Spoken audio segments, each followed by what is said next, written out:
Hey guys, so as usual, I wanted to provide a tier list of the best hand traps and staples in the current format using data from YSS level topping information as well as some Dueling Book data as well. So I actually had recorded all of this and then I realized the audio was not picked up, so I'm doing it all over again, so hopefully it still goes well. And before I continue, definitely go check out those discount codes for Yu-Gi-Oh! Sleeves as well as singles. Want to highlight again that both Tier 0 games as well as Card Brawlers, they have their pre-orders up for Rarity Collection 2 singles, and you can use code Akuna5 for 5% off, and definitely go check that out. Anyways, let's just get to the staple tier list for this month, and we are starting with Infinite Impermanence. So if you saw my YCS Rio Top Cut breakdown, this was actually the most played hand trap there, and also on Dueling Book, it's the most played hand traps as well. So it's really good in terms of effect negation, like Imperm, Veiler, Ghost Mourner, or even Droplets. They seem to be very, very popular right now, and Snake Eye, of course, is the best deck, and I guess hitting something like Snake Eye Ashes and just praying that it is enough is kind of nice to have. You also have Ash as a close second, so this is really good right now as well. It just hits every deck, really. I mean, you have some of the, let's say, like in terms of newer strategies, Tenpai. I did a recent breakdown of surveying the Tenpai Dragon players, and they actually noted Ash was the most impactful hand trap against them, because Ash on common, for example, especially in the battle phase, can be quite devastating. Let's say other new strategies in the current mix is something like Melodious and Melodious packages being played. Ostinatos, Ash on that can be strong, of course. That card is not once per turn though, so they can just play another one if they did happen to have it, but overall, nonetheless, I think is actually quite good right now. And Nibiru is also played quite a lot, more so I think because just Snake Eye is the best deck, right? Because you have something like, let's say, Tenpai Dragons, Nibiru is not going to be very good against Voiceless Voice. Nibiru also is not going to be that amazing either, and so nonetheless, I think because Snake Eye is still the most dominant deck, you have to respect them, and Nibiru is still seeing a lot of play there, and honestly, Nibiruing them while they're trying to like Omega hand rip you feels really, really good. Next, you have Cosmic Cyclone. This is another one that's been quite popular the last few months. It's just really good right now against Snake Eye. There's a lot of things you can hit, I guess. Whatever they're trying to special out of their spell trap zone, or let's say against Voiceless Voice, they have a lot of continuous spells and traps that are quite good that you can hit with Cosmic. Against something like Tenpai Dragons, you have something like their field spell that's really strong, and getting rid of that will probably potentially save you from being OTK'd. And then, I mean, there's a lot of other strategies, right? Like, let's say like Yubel, they also have a lot of cards that you can hit with Cosmic branded as well, so really, really versatile and nice to have.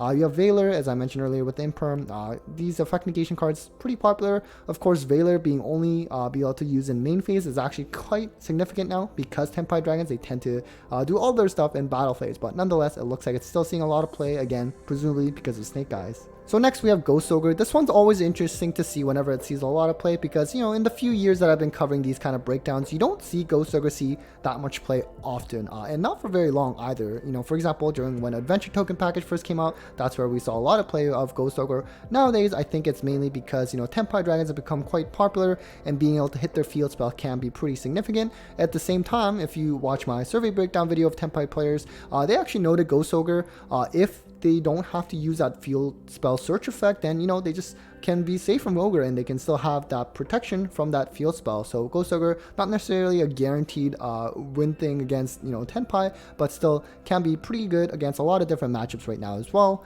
You have Talents. It is a hand trap heavy format, and so you're going to be able to punish your opponents when you get hand trap, and also just in terms of going second, stealing something like your opponent's Appaloosa will be pretty useful for you as well. You have something like Ghost Mourner, as I mentioned, Imperm Veiler. These monster effect negation cards really popular right now. The burn effect for Ghost Mourner, I think, is also kind of easily forgotten as well. I've been seeing a lot of DB Grinder replays, and even myself playing, it's very easy to forget this, and in a time situation, I think that could potentially come up as well.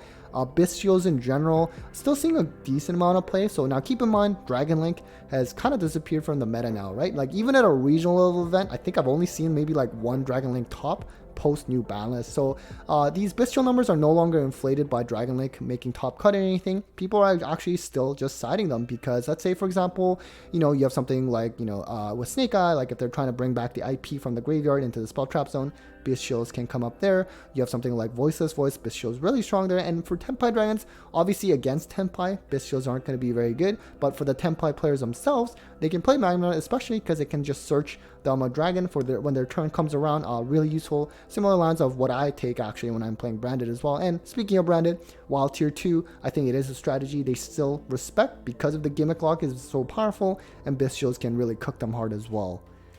Next, you have D-Barrier. Unfortunately, not something you want to see being played a lot because it's just really toxic, but it is very good right now because Tenpai, you call Synchro against something like Voiceless, you can call Ritual against something like Branded and Melodious, Fusion, and then Pearly Exceed. So it can actually have a really wide coverage, and if you're playing something like Labyrinth, for example, you can just tutor it out, so it's kind of nice to have.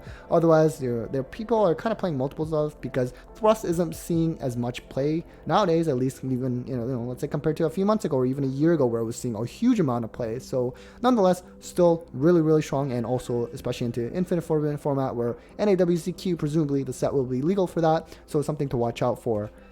Then you have Droplet. These negation cards really strong. Droplet in particular, a little more flexible than Dark Ruler, just because it is a quick play. You can also go use it going first and second, which is kind of nice when you're facing against Tenpai Dragons, where you don't know if you're going first or second or not. Although presumably most of the time they'll probably force you to go first, depending on the deck that you're playing.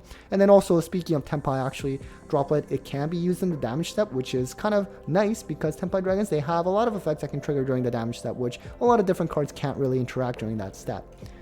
You also have Crossout Designator, so it is a hand trap heavy format, so this is going to be pretty useful there. But also because, at least at like YSS level event, particularly where you're going to expect a lot of the Snake Eye mirrors, right? And when you have a lot of mirrors, Crossout becomes extra deadly as well. Once you get to even at the regional level, it's still probably going to come up. But once you get to the local level, perhaps that aspect might not come up as much, depending on how competitive your locals are. But, at least in terms of hand traps, particularly if you lose to a certain hand trap really hard, then, Crossout might be worthwhile, at least right now.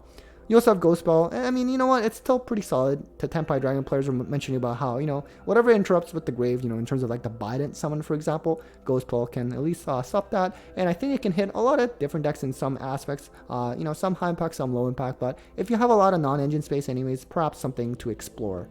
Next, you have Cashier Fenrir. So, it's just good going first and second. Again, in that Tenpai Dragon survey, they noted how this Banishing Face Down is kind of nice against Biden as well. And just Banishing Face Down is kind of a unique board wipe mechanic, and something that kind of goes around. Let's say if some card is protected from destruction effects, Fenrir is always nice to have. Skill Drain, in terms of Floodgates, you can mention even Deck Lockdown. That's been pretty popular as well. And if you can play Rivalry Warlords, that's probably actually better than Skill Drain. But, reality is not every deck can actually play that one. And it's also at 1, unfortunately. Or actually, maybe I should say fortunately. Anyways, with Skill Drain, I was noticing some of the Snake Eye lists and the YCS topping list, they were also citing this because even though it affects some too, as long as you go first, set up your board, and then you play Skill Drain on your opponent as they're trying to start out their plays, it's going to hurt the opponent a lot more than you, right? And it's kind of like the same logic with, let's say with Summon Limit when it was legal. As long as you go first and then you flip it, you're probably in a great position. It was the same thing with Imperial Order when it was legal. Even if you played a lot of spells in your deck, again, as long as you go first, you play that kind of Floodgate, you kind of just force your opponent into submission where they just can't play at all. So it can be very strong, and I think Skill Drain is another Floodgate we're probably going to see get hit on the next list or two. Droll and Lockbird has seen a lot of decline in play lately. I guess in terms of meta strategies, maybe it's really only high impact against something like Voiceless Voice. I think they can play it around it a little bit better with the new support, but nonetheless has definitely saw a big decline in play. It does get me a little concerned though sometimes when you do see a decline play of Droll in the next event, then you see certain decks that really hard lose to Droll, but if there is no Droll, they go really hard and they're very strong. You saw that around YCS Vancouver last fall where Droll saw a decline play because of a lot of Unchained.